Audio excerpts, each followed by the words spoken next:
September 1, 2009. ఆ రాత్రి గడవకపోతే తెల్లారి సూర్యుడు ఉదయించకుండా ఉంటే మా నిండు సూర్యుడికి గ్రహణం పట్టేది కాదు. నిర్దయుడైన దేవుడు మా దేవుడిని మా నుంచి దూరం చేసేవాడు కాదు. విధికి విధాతైనా తలవంచక తప్పదు. మేం అతి సామాన్యులం, బలహీనులం కదా రాజు. నువ్వు లేవన్న నిజాన్ని నచ్చకపోయినా నమ్మకపోయినా నత్తనడకన మా జీవితాల్ని సాగిస్తున్న సామాన్యులు.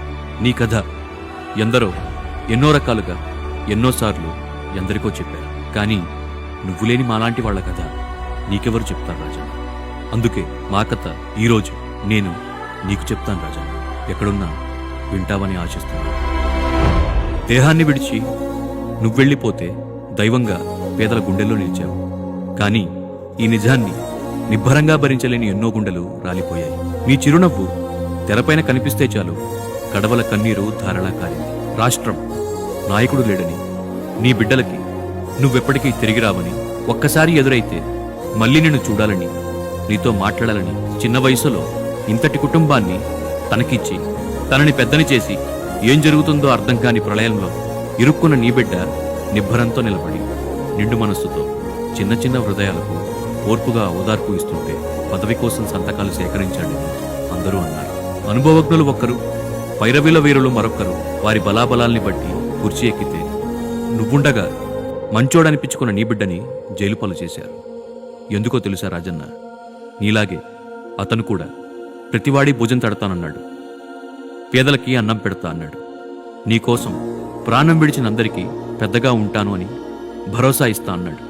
అందుకు కాలం గడిచింది. 16 నెలల తర్వాత నువ్వు మాకిచ్చిన నీ చిహ్నం, జ్ఞాపకం మళ్ళీ బయటకు వచ్చింది. కాలక్రమేణా రాష్ట్రం 2 రాష్ట్రాలయ్యింది. రాజన్న పాలించిన రాష్ట్రంలో రాష్ట్రపతి పాలన కూడా వచ్చింది. ఎన్నికలు వచ్చాయి.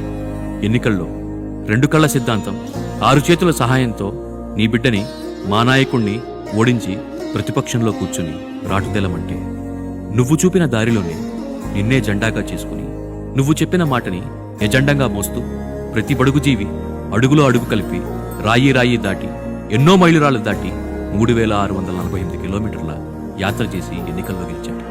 వైఎస్ జగన్మోహన్ రెడ్డి అనే నేను. మంచి రోజులు వచ్చాయని అనుకున్నా. నీ బిడ్డ కదా ప్రజాసేవ చేశాడు. చెప్పిన మాటకి కట్టుబడి తరాతమా లేకుండా, కులం చూడకుండా, మతం చూడకుండా, పార్టీలు చూడకుండా అర్హత ఉంటే చాలు మంచి చేసే ప్రయత్నం చేస్తా అన్నాడు. కనిపించిన ప్రతిబడిని గుడిని చేశాడు. వైద్యశాలల్ని వైద్యాలయాలు చేశాడు. పేదవాడికి పట్టడన్నం పెట్టి పొట్ట నింపే ప్రయత్నం చేశాడు. పొరుగు రాష్ట్రంతో పోరాడి మరీ నీటిని తెచ్చాడు. ఇలా ఎన్నో చేస్తూ ఉన్న సమయం అది.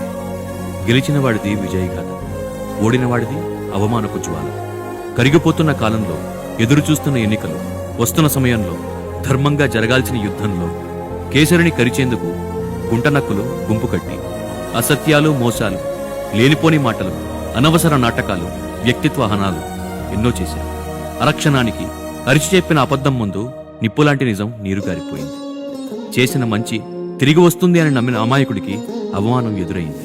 ఎవరో మోసం చేశారు, ఎవరో అన్యాయం చేశారు అని చెప్పి అనొచ్చు, కానీ ఆధారాలు లేవు. మంచి చేసిన మనిషికి మాయమాటల కాటు పడింది.